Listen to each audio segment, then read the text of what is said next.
欢迎各位来到我合欢宗，我先敬各位一杯。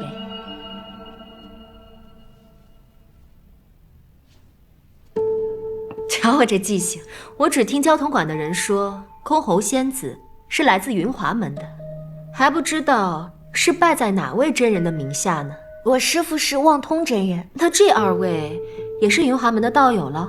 不是，我们半路而遇，结伴而行罢了。幸好，一个云华门就够头痛的。此次让箜篌仙子在我合欢宗的地界上受惊，真是太对不住了。我已命人关停了交通馆。唉，谁能想到呢？这好好的乐馆，竟出了这么一个败类，是我管理不周。我再次向各位赔礼道歉。各位请随意。不知道我们宜城的吃食，箜篌仙子可还吃得习惯呢？吃得惯，吃得惯。箜篌，你那么吃，你就不怕他那个菜里有毒啊？没事，反正我百毒不侵，不会有事的。注意点，注意点。今天我特意请了一些舞姬，给大家助助兴。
尊者放心，刚刚那可是我们合欢宗的催眠秘术，他们一时半会儿醒不过来。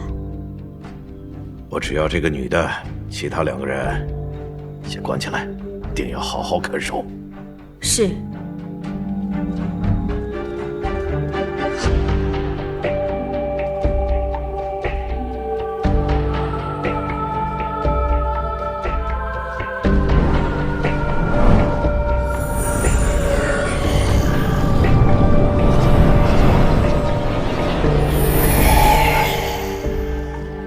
居然测不出来，难道是被什么厉害的法门压制住了？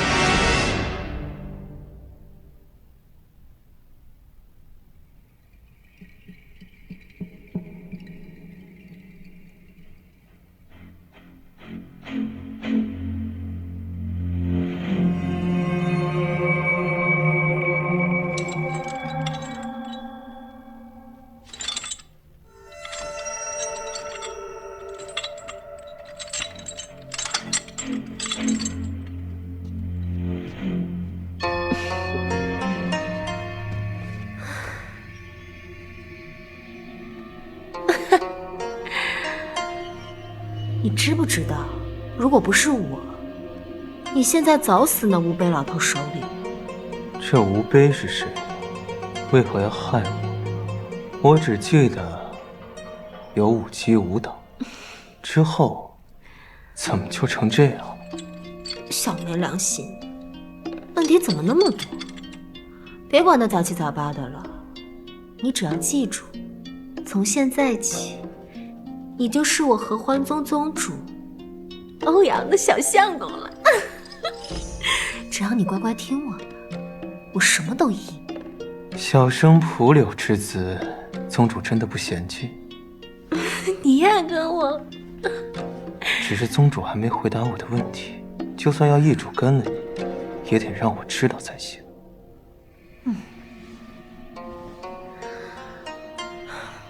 吴碑那老头要捉跟你一起的那个小姑娘，知道小姑娘要找焦桐学艺，就请我来帮忙嘛。谁知道呀，他好生调皮，好费了我一番功夫。吴碑要抓他做什么？那我就不知道了，谁知道那小丫头哪儿得罪他了？不要说他们，咱们快活咱们呢！啊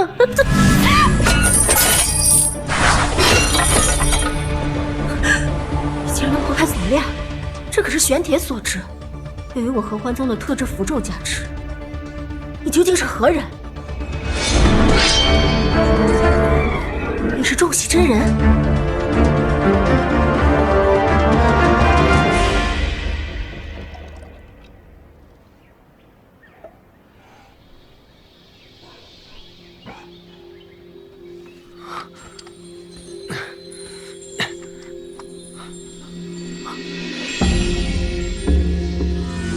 焦桐，好久没在一起喝酒了，来一杯。怎么回事？他们人呢？喝一杯，我就告诉你，你到底想干什么？我想干什么。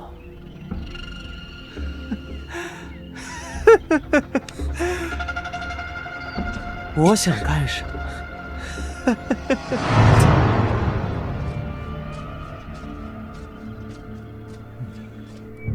一天到晚见不到你人，好久没喝了，喝一杯吧。少喝点吧你。怕什么？倒是你，冲境界才是大关，不好过吧？确实，我最近有点……哎，放心，有兄弟在，我一定保你平平安安、顺顺利利度过金丹大劫。哎，慢点拽我，你干嘛呀？来，有了他们，还愁什么金丹大劫？啊，我的修为也能更上一层楼。公子过来呀！公子，妖有妖道，就应该顺从天命。什么妖有妖道？你这是邪道，是恶道！你打我！你跟那个刘公宗修炼了几日，果真长进了不少。不过你别忘了，你是只妖，你背弃了自己的身份，学着跟人一样活着。你真以为人类会接纳你吗？你是只妖，这一点永远都不会变。这是我自己的选择，不用你管。好啊，我不管。但是兄弟一场，我教你该怎么做妖。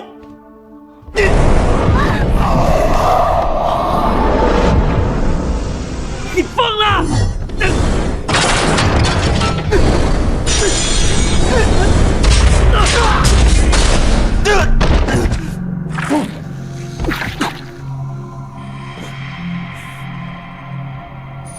从今以后，你好自为之，我的道与你不同。你为了做人，竟然心甘情愿地做个奴仆，这就是你选择的道吗？你居然能破了我的石函锁！我早跟你说过，你修的那些道都是不正之道。如果你这时候可以回头，我可以手下留情。你摆出这副醒目的样子，还真是跟那些人混酒，学得跟人一样虚伪。他们有什么好？你看合欢宗的宗主，名门正派，嘴里说的都是冠冕堂皇的话，还不是一样帮妖修做事？我说过了，人和人之间是不一样的。哼，我知道，你说的是那个公子，还有那个丫头。只可惜，他们马上都要死了。哦，还有一个多管闲事的仙女，就关在我的住处，叫什么来着？好像叫凌波，还是昭寒宗的。什么？你认识？不熟。那就是很熟了。我说了，我不认识。灵狐，你一点都没变，越是在意，越装得满不在乎。说说吧，你跟那个凌波到底是什么交情？我说了，我不认识，我不熟，你听明白了吗？你喜欢他？不是我的。灵狐，想想清楚，人家是谁？昭寒宗宗主的亲传弟子，将来可是要继承他衣钵的天之骄。你是谁？你不过是一只傻狐。我说过，人妖殊途，看来我更不能放过他。我警告你，你不许动他。好，我答应。以前的事，我可以既往不咎。至于那个公子，我更不感兴趣。我只要你留下，回归妖道，这就是我的条件。你休想！既然如此，那就不用多说了。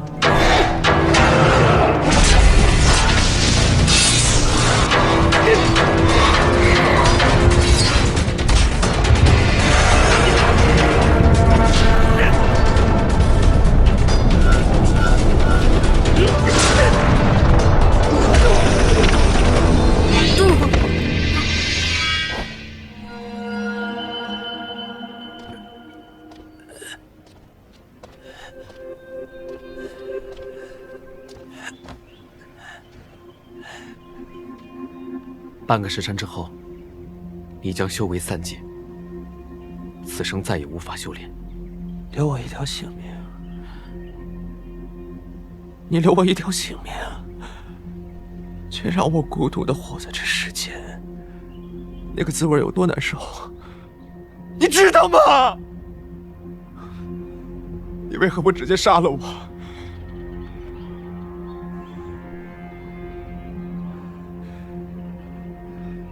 好自为之。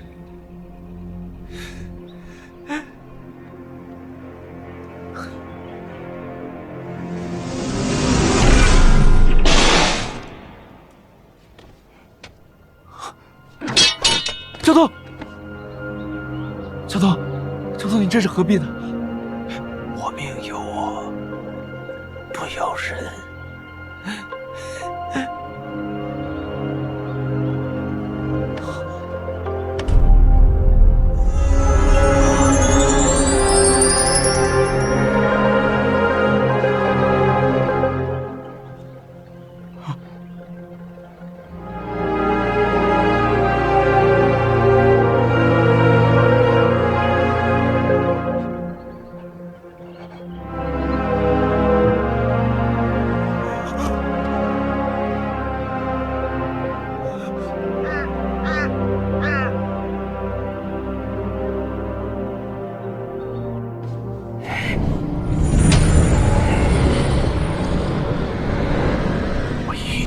这剑门打开。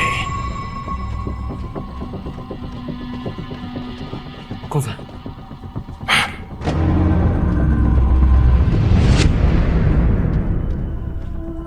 糟了，公子，我们来晚了。你在这儿看着他。哎。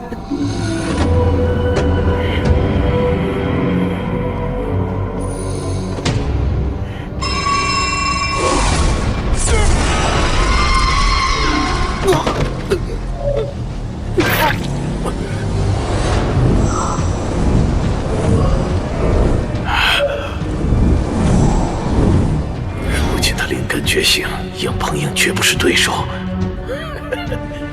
你现在和我回去，我保证，我们尊上绝不会亏待你。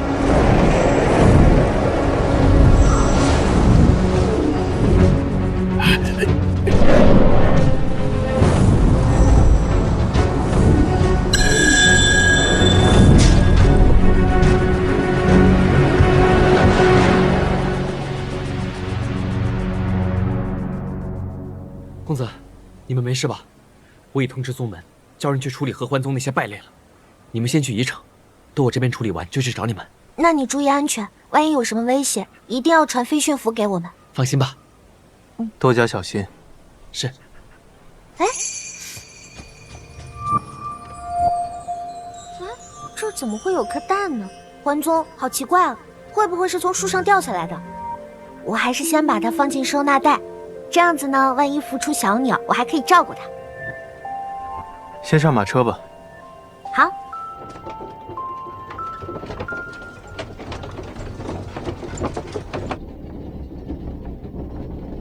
箜篌。箜篌。欢宗，你说方才那个邪修为什么会盯上我呢？邪修抓捕正派修者，研习邪法，时有的事。可是我总感觉这件事情没那么简单，而且我刚刚为什么突然间会变得那么厉害？你不是常说这大千世界无奇不有，你虽无灵根，但却能触发与我一同研修的机缘，这说明你身上可能有某种未知的力量。也许那无悲正是冲着这股力量来的。可是这么多年以来，我一直都是一个修为不行的小废物，这怎么可能突然之间就……你不是一直想着精进修为，未来做一个女英雄吗？那有更强的灵力是好事。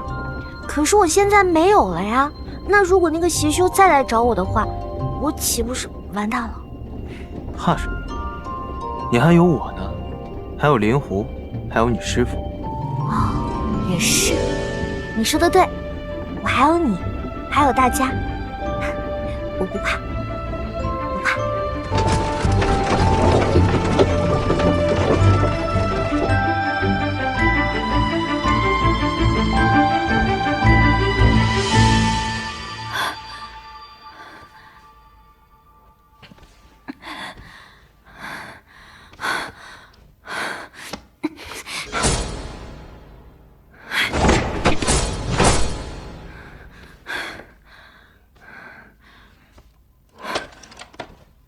人呢？教头，你给我出来！哎，接过，接过。哎，接过。教头，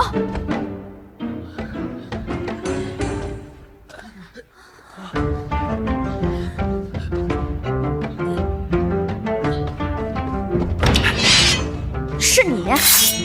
你和教头是一伙的？什么一伙的？我是来救你的。是你放走他。什么？怎么是我放走他？我，你先把这剑给拿开。你先把他们放。放，走。多谢仙子，多谢仙子，多谢仙子，多谢仙子。那个拿下去。那个，你没事吧？我能有什么事？这是怎么回事？所以，事情的经过就是这样了。交通死了之后，我就……什么？你把他给杀了？哎，你怎么就把他给杀了呢？我还想带回去的。哎，你知不知道刚刚他抓的那些人是要干嘛？不知道。他是想扒了他们的皮，为了维持他姣好的面容。哎，这等妖物，听说还是灵幽界第一隐修，他居然犯下这等大事。等我把他带回宗门啊，到时候肯定是大功一件。你居然还把他给杀了！你跑过来多管闲事，就是为了立功？什么叫多管闲事啊？你没有看见我刚刚还把他们给救了？你救人还是为了立功嘛？那又怎么了？到时候结果不都是一样的吗？看着我做什么？没什么，走吧。哎，干嘛啊？那你知道丰毅在哪儿吗？丰毅？我方向对不上了。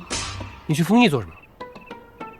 我去找我常德师兄啊。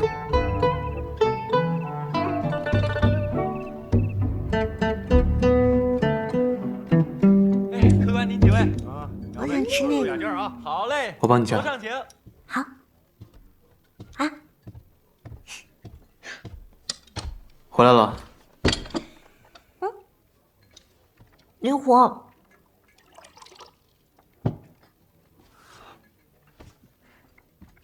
你怎么了呀？你要不要吃点东西啊？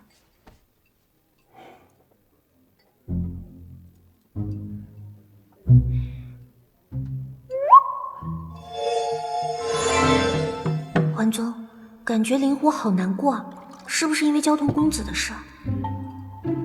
毕竟，他们曾一同修道。要是灵慧师姐走上歪路，最后还被我亲手，我肯定也会伤心的。我们得想办法让她开心一点。宜城最好吃的酒楼是哪家呢？让我好好想想。有办法了。这个呀，是出门前秋霜长老给我的，说是灵幽界吃喝玩乐大全。我看看里面有什么好吃好玩的地方。说什么呢？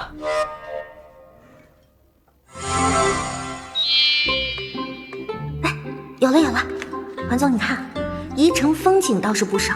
这个什么翠明山，说是有灵幽界最大的长毛猿猴，还有灵幽界最棒的灵果种植园。咱们带灵狐去逛逛呗。好。对了对了，我们还能带他去暗抢。好，听你的。还有，咱们身为朋友，肯定要在关键的时候给他支持，有福同享，有难同当。可我总觉得少了点什么。少了什么？友情刺花，我们仨也刺一个。哎，那个友情刺花就算了，空好。我呢，我这刺花我是真不行。这你就不懂了吧？友情刺花是友情的象征，别人给我刺我还不乐意呢。不是，主要是吧，我灵狐你怎么进的我跟桓宗的传音结界？我给他的口令。桓宗，我还想给他个惊喜。你这也不叫惊喜好吧？你这叫惊吓。桓宗，要不我们俩刺一个？我师傅刺的那可威风了。哎，我觉得可以啊。那个空侯，你带我们家公子去，他肯定乐意。你们俩可以啊。刺一个吧。刺一个。吃饭。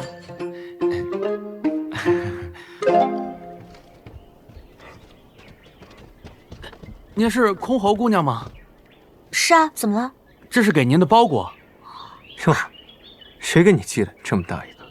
肯定是宗门给我寄的包裹。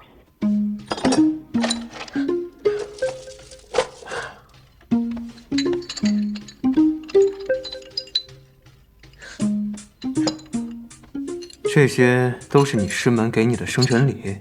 是啊。这么多东西干嘛不放收纳袋里？用收纳袋装多没仪式感。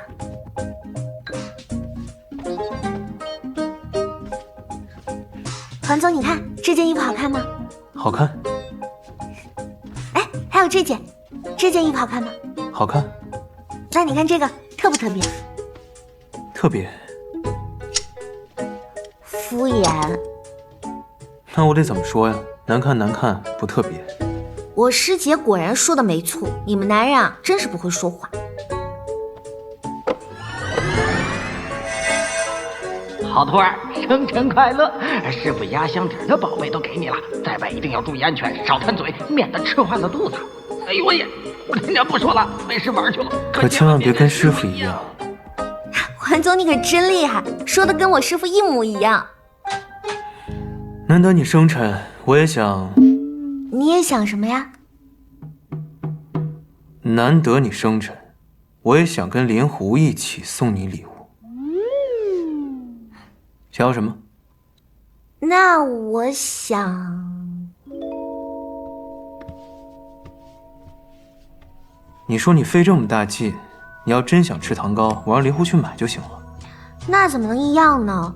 我以前啊过生日的时候，都是灵慧师姐给我做糖糕。我现在出门在外，那就自己做，这样才有仪式感。对了，桓总，你们流光宗的人是不是都是十指不沾阳春水啊？差不多。那如果说一个不辟谷的姑娘嫁到你们那群辟谷的人里面，那她是不是要饿死啊？我不会做饭，找个人给她做就行了。任性是吧？没有。那我做的过会儿不给你吃。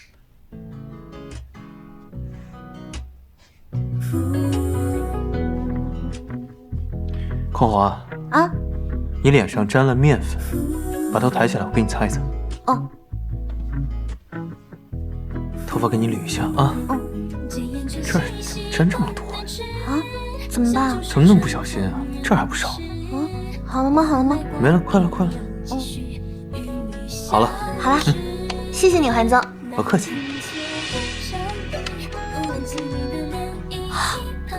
环总，你捉弄我是不是？哟，我这脸上，这不挺可爱的吗？哎，没扔着。哎，没扔着。蓝天前一场雨，人间欢几度朝夕云散聚。我转身回眸，认识你。红尘里花不尽，鸟不语，抱得一帘桃花归家去。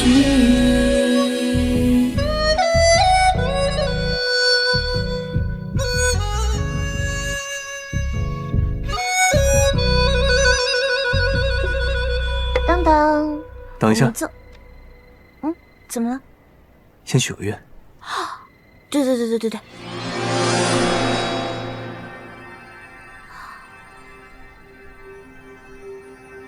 这个是什么呀？许愿花。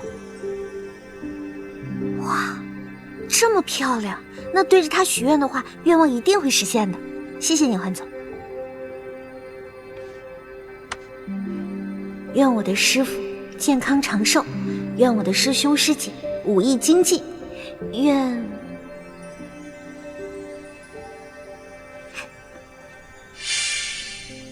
许了这么久，够贪心的，一定许了不少愿望吧？你怎么知道？人都贪心的嘛。我还知道你许了什么愿，你信吗？你什么都知道，那你说说我许了什么愿望？我猜猜啊，这第一个愿望一定跟你师傅有关，因为你平时跟你师傅最为亲近。我猜第一个愿望就是让你师傅健康长寿。那你再猜。这第二个愿望怎么都该轮到你同门师兄弟了吧？所以我猜这第二个愿望，你希望你的师兄师姐修为更加精进。我的心思就这么好猜的呀？不过呀，我还有这第三个愿望，你肯定猜不出来。还说你不贪心，这第三个愿望我确实猜不到，要不你说吧。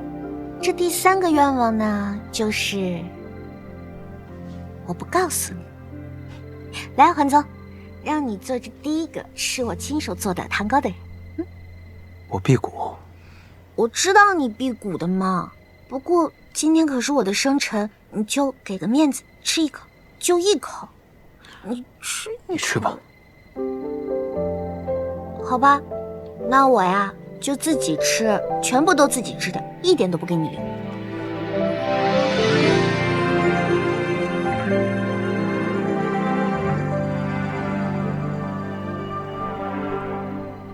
这一刻，当时间变慢，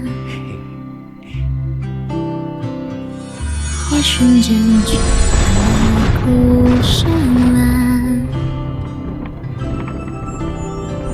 梦来的短暂，如诗的斑斓。你看，好漂亮啊！这么多烟花。幸福吧？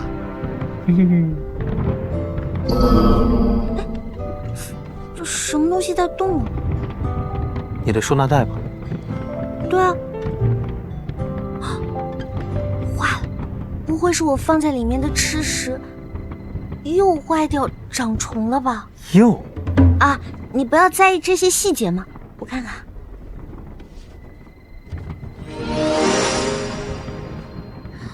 这个是我在合欢宗捡的那个蛋，它怎么长出木耳来了呀？这不是木耳，你不知道这是什么？这玩意儿长这么奇怪，我从来没见过。这是苍玉耳。什么？这个就是苍玉耳啊？这也太神奇了吧！我许了第3个愿望呢，就是希望能够赶紧帮你找到灵药，没想到这么快就实现了。桓宗，你的许愿花可真灵验。你最后一个愿望是帮我找药。桓宗，送给你。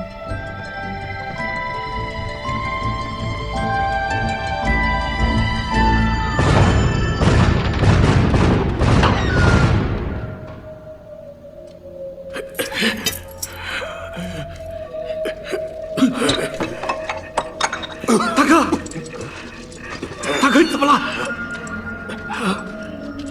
大哥，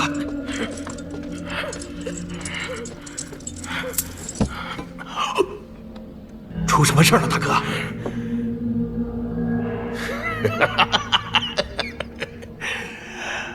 我找到了一个千年不遇、亘古绝佳之人呐！你找到了？但此人身上有个禁锢，封印了他的力量。大哥，你也解不开吗？那个禁锢的力量很强，不过没关系，一定会有办法的。真是踏破铁鞋无觅处啊！大哥放心，咱哥俩一起想办法，一定把那个人搞到手，献给尊上。这可是大功一件，大哥。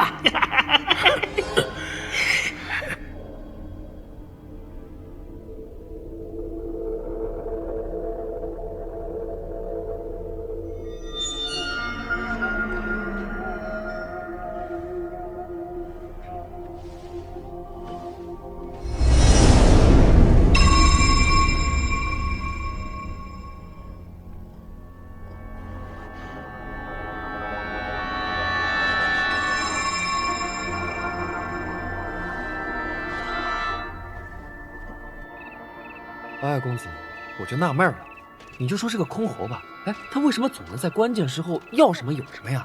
凑巧吧？凑巧，他运气也太好了。那不挺好？那是什么？有人要渡劫。渡劫？谁啊？不会是箜篌？他刚到了筑基期，这境界升得也太快了！哎，等等我！箜篌，公子，这是怎么回事？那是什么？那是结界，这个结界在阻止他升阶。箜篌看起来很痛苦，再等下去他会受不住。我要破开这结界。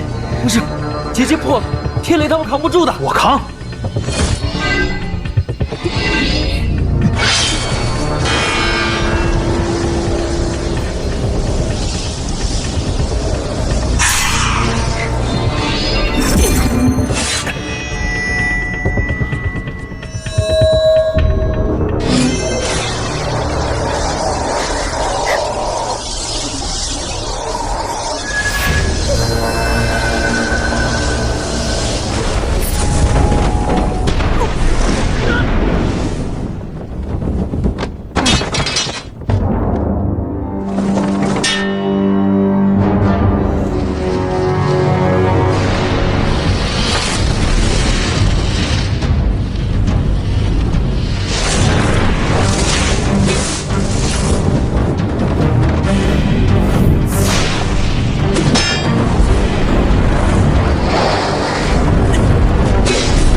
箜篌，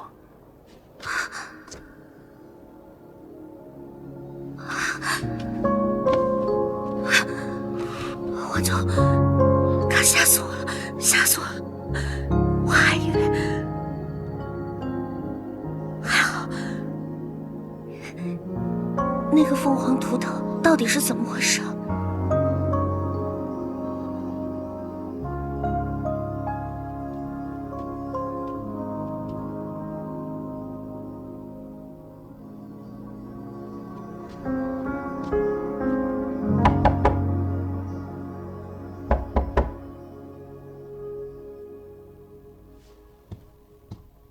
空侯，我敲了门的，你没说话，我就进来了。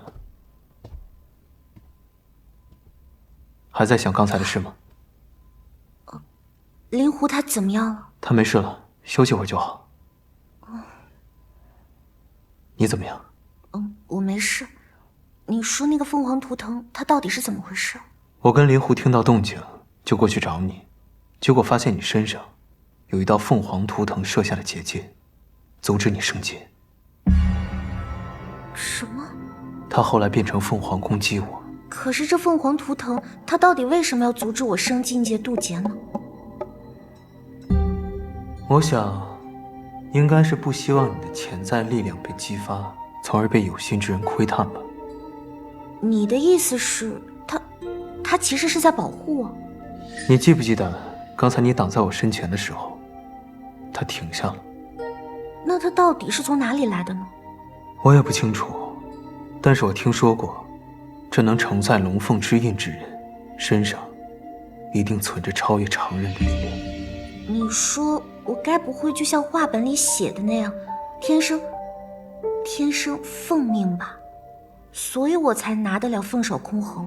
可是画本里说啊，龙凤之命都是身世坎坷，命运多舛。其实你可以往好的一方面。可是呢，有凤凰图腾之人啊，那是多么特别的一件事情啊！这说明什么？说明我就是那个命定之人。那些画本里的传奇英雄呢，都是要经历一番苦难，才能成就一番伟大事业的。所以此次我虽然渡劫失败了，但会不会就是上天对我的考验呢？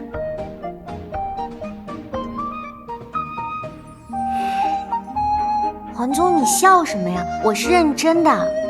我师父他老人家跟我说过呀，我就是大器晚成之辈。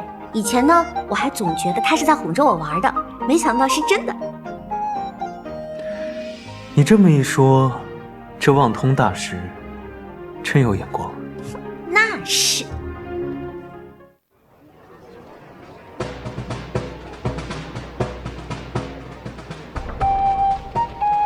黄总，你看。哎呀，精神头怎么这么大？你不觉得累？哦，对了，之前空侯渡劫的时候，那空中的凤凰图腾是什么呀？可能是他师傅怕他被雷劈，所以给他设置的符咒吧。遭雷劈，伤害值也太大，弄得我好几天都腰酸背痛。这防邪修，这还防起我们来，真的是狗咬我肚皮。黄宗、灵狐，你们快点！走。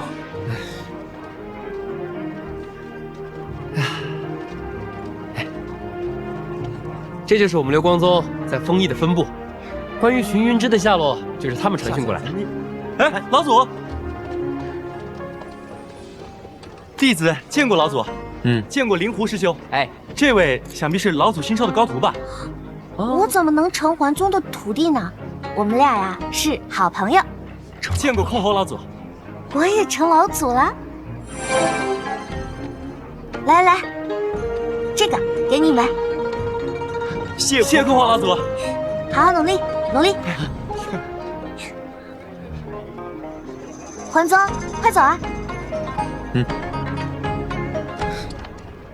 你们可知道具体位置？我们是听一个老乞丐说的，寻云芝就在丰邑，但具体位置并没有告诉我们。老乞丐说的话你也信啊？这可不是一般的乞丐，他在散修盟名望颇高，但是为人浪荡不羁，不喜拘束，所以常年混迹街头，与乞丐为伍。老乞丐只是他的自称，别人叫他的名号，他还不乐意呢。那他现在在哪儿？自从上次见过一面之后，就再也没有出现了。那你们有潜入过丐帮打探消息吗？空侯姑娘，空侯老祖，您有所不知，丰邑的乞丐鱼龙混杂，虽然算不上正式帮派，但却十分抱团，而且还分为东城、西城两大阵营。我们名门正派根本无法打入他们任何一方。谢谢。你们可知道寻云芝的消息吗？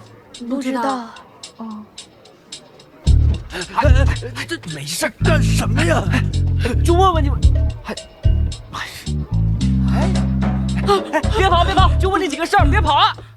这，快走！赶紧走，走，快走。公子，我这都问了好几个了，要不然不知道，要不然见了我就跑，这情报会不会有误啊？流光宗弟子做事一向谨慎，不会出错的。站住！这明明是我凭本事要到的金牌，你们凭什么抢？这是我们西城的地盘，你这是越界讨饭！站住！别跑！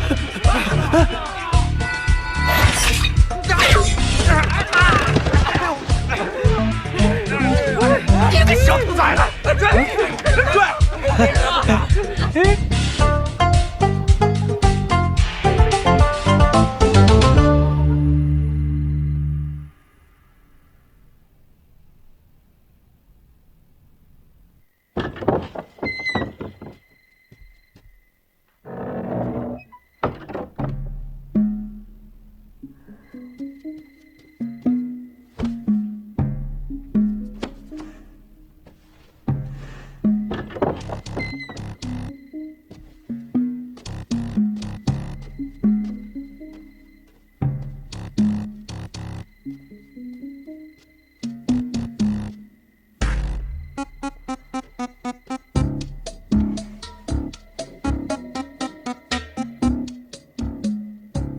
箜篌的收纳袋，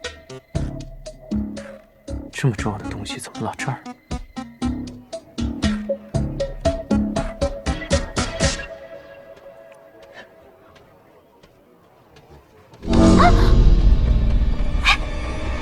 嘘，师兄，几个月不见，师兄想死你了。哎呀，师兄啊，我给你带了好吃的烧鸡。烧鸡，还是你对我好，之前没白疼你。快尝尝，好吃吗？好久没吃过这么好吃的烧鸡了。师兄，你慢点儿，你看你急的。来，我给你擦擦。你看你吃的到处都是。谁？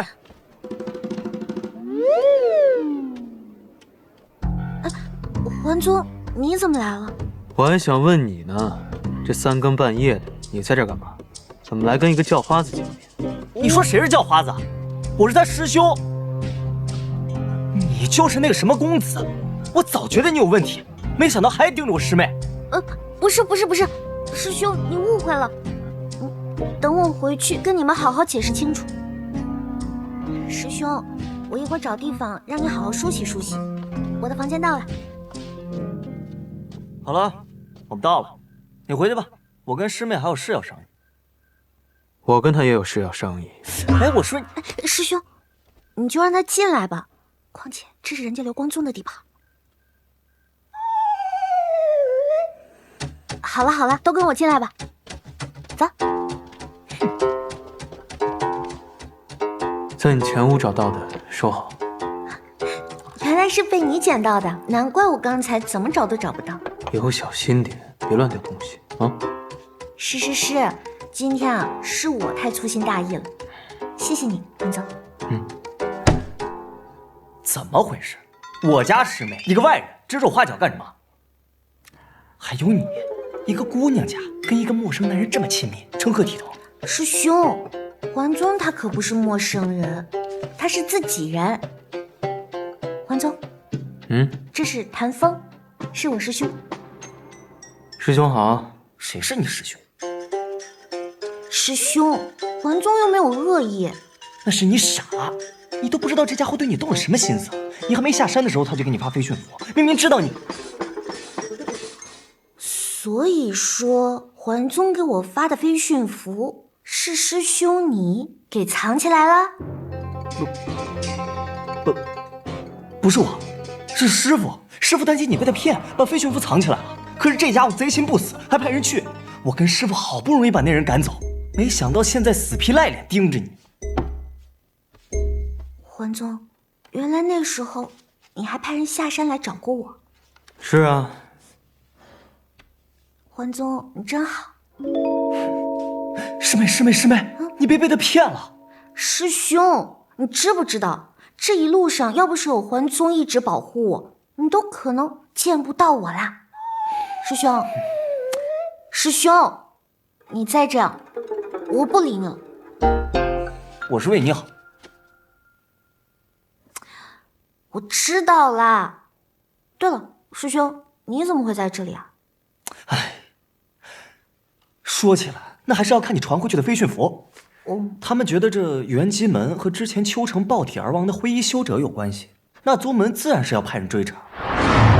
师傅、师叔，经过追查，弟子发现这名灰衣修者本是丰邑一名乞丐，不知被邪修们使用了什么邪法，未成了元婴修为，再派出来作乱。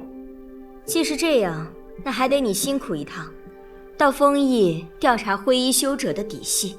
弟子必不辱使命。等等，这些乞丐向来喜欢拉帮结派，不容易相信外人。你要去，那你得加入他们呀。不对啊，既然宗门派的是雾川师兄，那怎么来的是你啊？瞧咱们雾川这通身的气派，只能说跟乞丐是毫不相干呢。是啊，哪像乞丐？是吗？这样去要饭，那不得饿死？要么找个像的。就是说，就得找个像的。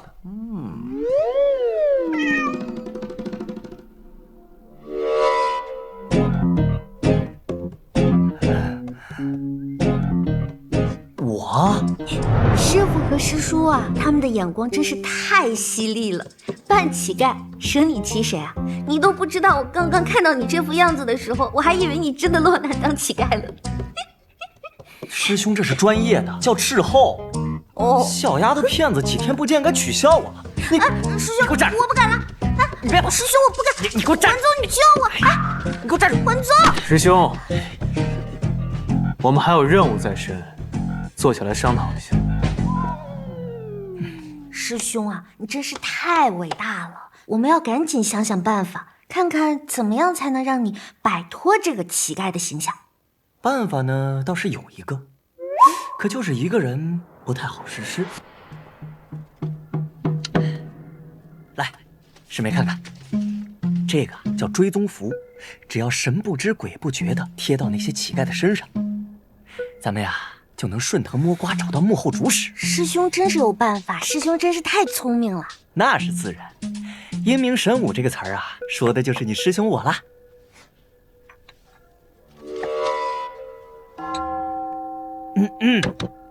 你们流光宗的，我听说他很厉害。来，帮我画符。那不行，环宗他身体不好，不可以劳累的。我来给你画。你怕他劳累，就不怕你师兄劳累啊？他身体不好，身上有伤。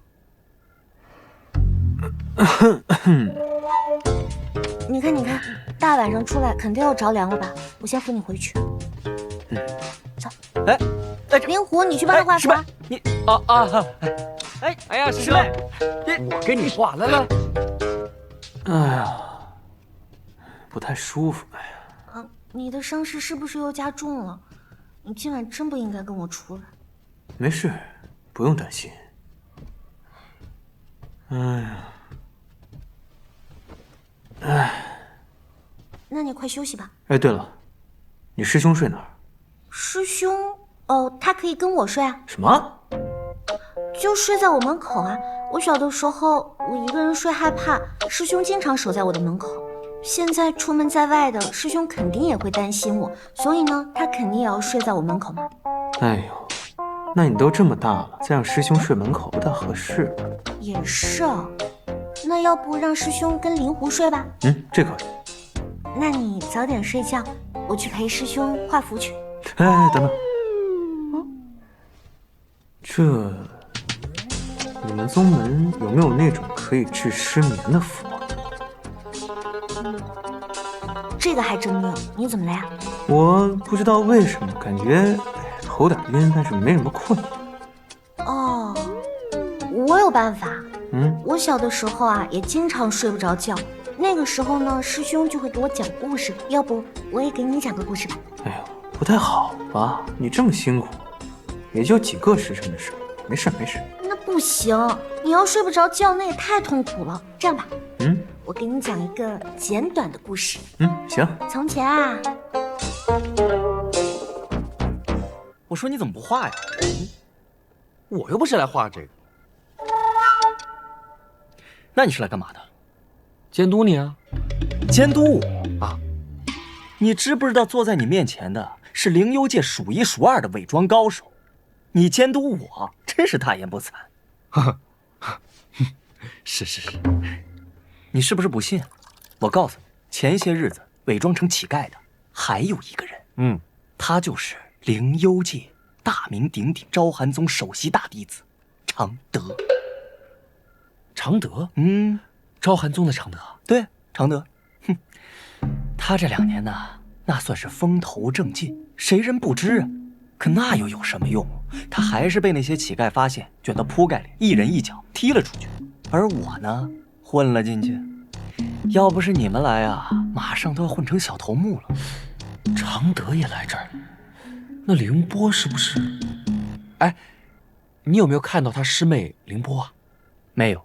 哎呀，可能我不认识他。哦，好了，不跟你说了，这些交给你了。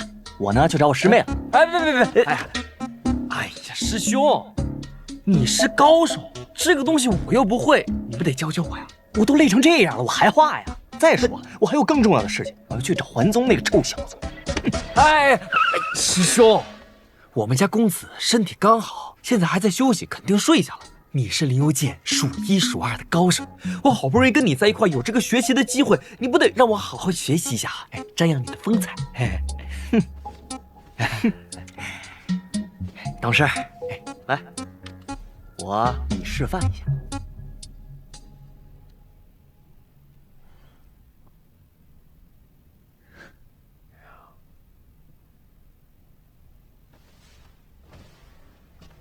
这就要走了？啊，我以为你睡着了。没事，去找你师兄吧，肯定等急了。那你能睡着了吗？哎，我没关系，睡不着，大不了打坐呗。我现在就打。哎呀，桓宗，我已经给你讲了那么多故事了，你怎么还睡不着觉？哎，我也不知道，不过没关系，你也不用管我。也不差这1天2天的，没事。哎，别！我还有很多故事呢。让我再给你想一个啊。好。我想想。有了，有一个故事，我保证你肯定从来没听过。从前呢，有2个家族，他们呢是世仇。但是呢，他们的儿子和女儿却相爱。他们的父母啊。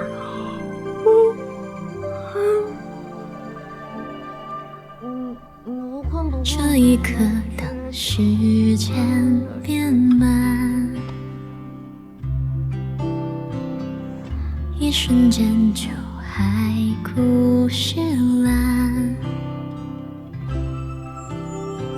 梦来的短暂，如诗的斑斓，我们被困在命运两端，你眼里流淌着心寒，我嘴都流连忘返，人间万千。小时候我刚到宗门的时候，晚上睡觉害怕，师兄呢就总是守在我门口。你说以前是你师兄守着你，现在换我吧。大家排好队啊！大家不要急，每个人都有。大家不要着急，来一个领一个，每个人都有。谢谢啊，谢谢。拿好，拿好啊。哎，拿完就走，拿完就走啊！排队啊！干什么你？干什么呀？这明明是我们西城的地盘，你推我干什么？废话！你看这城门中央，再看这地盘，这分明是我们东城的地盘。我呸！西城，西城，西城，东城，东城，东城，东城，就东城，西城，西城。你别吵了，别吵！不管是东城还是西城，这每一个人都有一个烧鸡，都别想着排队啊！不行，自从他们东城和我们西城姑娘悔婚，我们西城就和他们势不两立。我们东城婚姻自主，只要一天不结婚，哎，就不算悔婚。不配呀！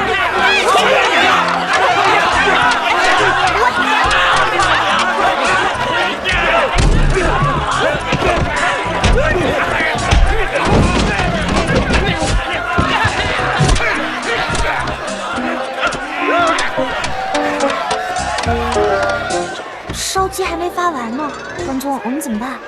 还有别的办法。你去。哎，别打了，别打了！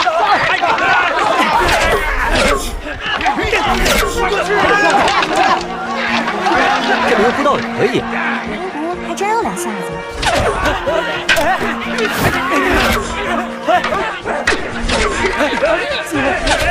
别打了，你们！别打！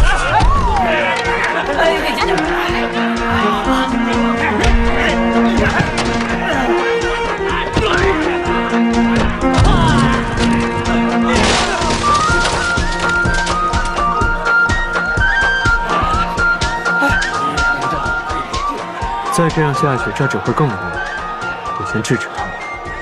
哎，关总，你还记得我给你讲的故事吗？哪一个？中草。哎呀，别打了！关总，你陪我演一出戏。嗯。据我昨天跟你讲过的那个故事，有两家人呢，他们有世仇，可他们的儿子和女儿却相爱了，于是他们想要通过殉情化解两家人的仇恨。演戏，我不会。没事儿，你听我的就行了。嗯。有人要跳城门啦！有人要跳城门啦！是谁呀？怎么要跳城门了？看好啊！各位父老，各位乡亲，我箜篌和桓宗是真心相爱的。真心什么？真心相爱？什么相爱？家里也不同意我们在一起，可是我们是真心相爱的。真心相爱的，真的真的。哇，真爱啊！如今我们俩不能活着在一起，我们就从这个城门上跳下去。我们在阴曹地府也一定要在一起。这怎么行？东西城的世仇啊！抱我呀，快抱我，抱我！哦，这样，抱紧一点。还在演戏呢，没事。这样。你再摸我的头，摸我头发。你怎么这么僵硬呢？能不能温柔一点，深情，懂吗？哦。不是说要跳楼吗？不跳了呀！是啊！快跳！大家怎么是这个反应？他们怎么一点都不感动呢？一定是我们演的不够像。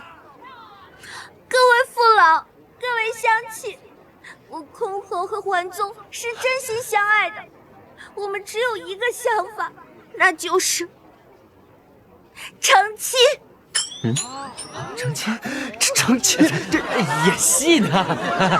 在场的诸位就是我们的见证人，我们绝对不会分开。桓宗，你愿意娶我吗？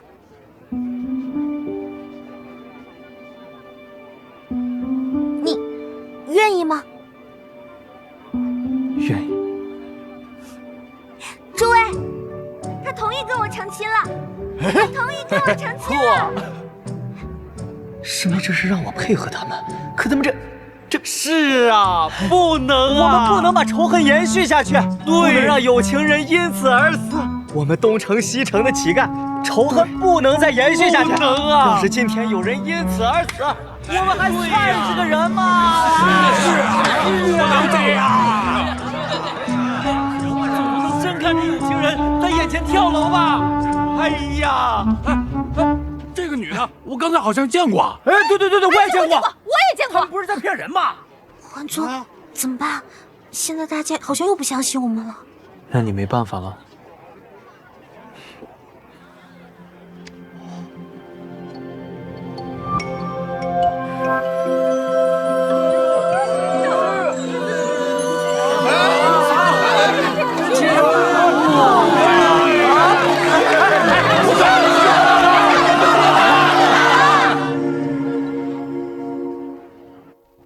师兄，开复师兄醒醒！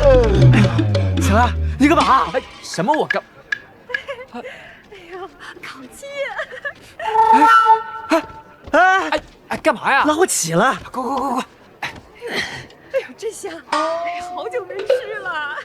哎，又怎么了？我师妹呢？我哪就得师妹了？我还有事儿，你就自己找找啊。师妹呢？师妹，知不知错？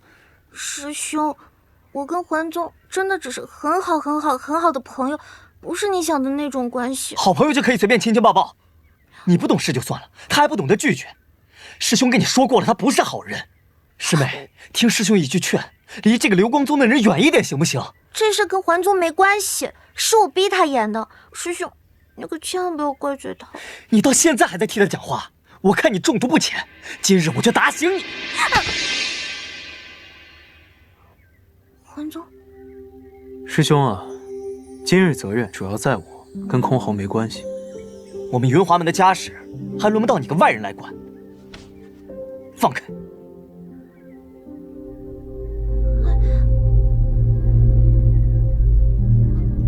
桓宗，你放手，我没事。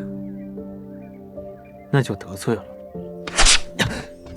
你，师兄啊，别生气，要打要骂，你冲我一人就行。不过我得给你讲个道理，我认为今日之事，空侯不但无过，反而还有功劳。功劳？巧借布施之名发放追踪符，这是其一。混乱之际急中生智，用演戏这种方式转移大家注意力。至于这其三嘛，东城与西城的帮派纠葛就此化解。就算他有功劳，可他也不能失了分寸。我告诉你，以后离我师妹远一点，我不想再看到你。这个恐怕不可能。你说什么？因为我不想以后看不见他。你以为你是谁啊？你想见就能见？我应该算是他朋友吧。师兄啊，我知道你担心他，但是空侯现在已经长大成人，有自己选择的权利，所以我不但不会远离他，还要陪着他，继续有力。手伸出来，我看看。疼。走吧，带你上药去。好了，很痛的，忍住。没事，你之前不还帮我挡了一下吗？而且师兄他不会真的对我下狠手的。哎，怎么这么疼？别动。桓宗，我记得你之前在晋陵的时候，你也受了伤，然后你用手咻的一下划了一下，你的伤立马就好了。你也帮我修一下吗？好不好？这戒尺是专门做惩戒用的，跟那些剑伤啊、擦伤啊什么的不一样，可不是拿你说的咻，划一下就能好的，只能老老实实上药，忍着吧。我以前从来没挨过戒尺的打，不过桓宗，你怎么会知道这么多啊？是不是你小时候也很调皮，所以经常挨戒尺的打？那还真不是，我之所以知道，是因为鸾凤峰里的弟子不听话，我就会用戒尺打他们。你打他们？哎，疼！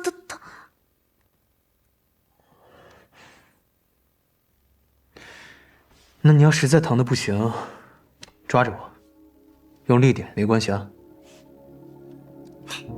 桓宗，你对我真好。刚刚在城楼上你配合的太好了，要不是你及时牵了上来，那大家肯定又不相信我们了。你戏演的真好。那如果不是在演戏呢？啊？不是演戏，那是什么？算了，以后你就会明白了。走，真不错。是。姐，我问你啊，这今晚为什么你们不住那破庙了？给你。你还不知道啊？那个破庙闹鬼啊！不是吧？东边那头的那个老官夫一直住在破庙那里。前几天晚上去福员外家讨席吃，回得晚了些，看见那鬼影抓人，吓得呀，现在还疯疯癫癫的。哦，哎，会不会是他胆子小瞎编的呀？反正我是不会再去那破庙了。你要是胆子大，你跟他们去吧。那时候恐怕是邪修在作乱，我得去看看。哎，你，哎，我看看，哟，还真是你啊，凌波仙子，你怎么混成这样了？哎，别说，这身打扮还挺符合你的气质。胡说八道什么呢？小心我拔了你的狐狸尾巴！那你为什么打扮成这样？这不是查线索吗？哪有那么多讲究啊？查线索？堂堂昭寒宗的凌波仙子，竟然为了立功打扮成一个乞丐？嘿嘿，哎，平时还说我是只臭狐狸，那比咱俩现在谁臭啊？哎，行了，离我远点。查的怎么样？要不是你来啊，我早就查清楚了。什么叫要不是因为我？要不是那边人多，我不方便说话，我才不跟你来这儿呢。行了，赶紧说吧。那个，这帮乞丐呢，确实有一定的问题，所以你跟他们一块儿要小心点啊。我还需要你提醒啊。那个，咱俩交换个飞讯符，你有什么问题就联系我。哎，瞧不起谁呢？我的意思就是，你刚才烧鸡也给人家了，那烧鸡上还有追踪符，你现在追踪符也没有，飞讯符也不要，那你要是遇到什么问题，那怎么办啊？追踪符啊？哦，原来是你们啊！又是发烧鸡，又是给追踪符的，怎么演戏呢？哎呀，那不是要掌握他们的行踪吗？哎，行了，拿着，回去有什么问题直接传讯给我啊。行了，走了啊。那好啊，你记得给我传讯啊，别有什么危险慢点儿。别说，还挺好看。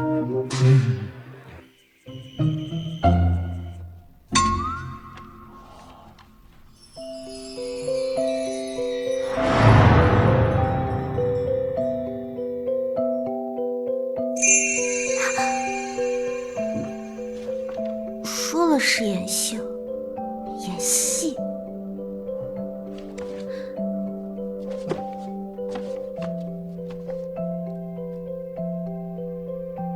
那如果不是在演戏呢？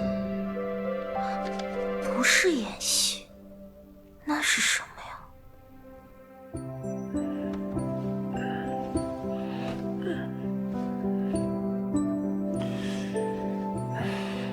师妹，听师兄一句劝，离这个流光宗的人远一点。师兄，我跟桓宗真的只是很好的朋友，不是你想的那种关系。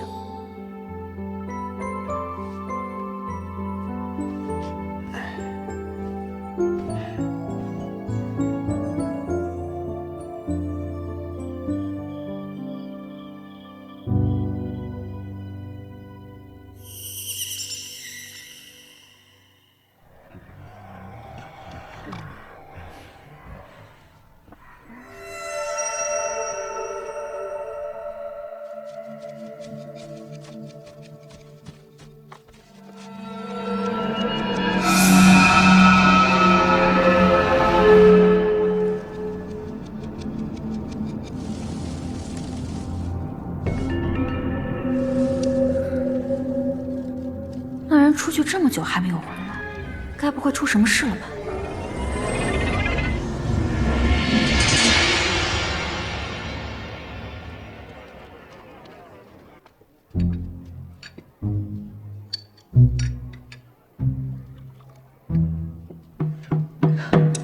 师兄，吃鱼。不吃。师兄，吃包子。不吃。吃这个，吃鸡腿。不吃。师兄，你不是最喜欢吃鸡腿了吗？怎么不吃呀？你记得我最爱吃什么干什么呀？我只不过是你师兄，我可不是你很好的朋友。哎呀，师兄，我错了，我跟你认错还不行吗？哎呀，谭风师兄，你师妹都认错了，可见你昨天教诲非常成功啊！你高兴还来不及，生什么气呢？鸡腿不吃是吧？来来来，吃个鸭腿。干嘛？不吃拉倒。我们师兄妹说话，你插什么嘴？师兄，你到底想要我们俩怎么办吗？我们？你现在跟他们自称起我们了，我这个亲师兄反倒成了外人了。我不是这个意思。不用解释了，我想今天师傅他老人家在这儿，那都得往后站。师兄，哭有什么用？之前做错事儿的时候拦都拦不住。哎呀，我呀眼不见为净。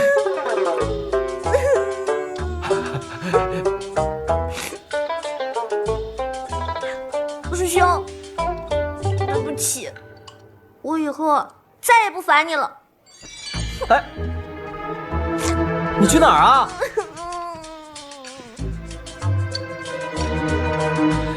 死丫头片子，爱去哪儿去哪儿。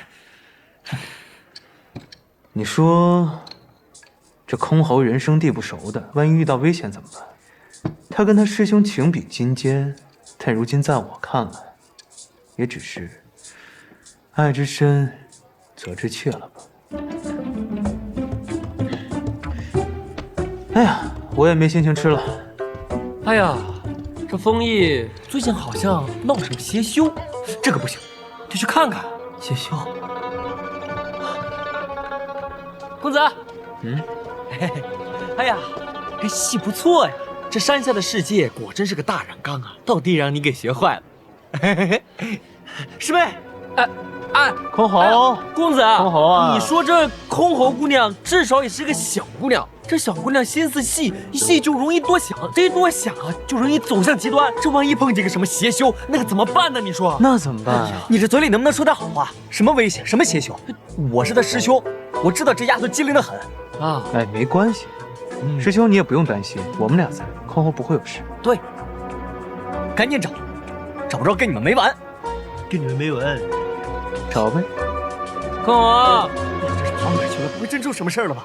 空侯师妹，哪了呀？大点声。师妹，师兄，空侯，没事吧？你跑哪儿了？师兄说话是重了点，可你不能这么任性啊，担心死了。哎呦，空侯，你没事吧？我没事啊。没事就好。你走了以后啊，你师兄啊急都要急死了。我可没有啊，我哪着急了？我看师兄你心情不好，想着呀，一定是你做卧底的时候没吃好，没睡好。以前在云华门的时候，你一旦心情不好啊，就会便秘。那我就想啊，你这次肯定也是便秘了，所以才会这么难哄。我就去那边给你买了几个通便的灵果。来，挺有意思啊。封门里一个便秘，一个拉肚子。师兄，哎呀，你快别生气了，你看你胸口都冒光了，你该不会是要气炸了吧？这什么气炸啊？这个叫追踪玉佩，只有追踪符被触发的时候，它才会亮。哇！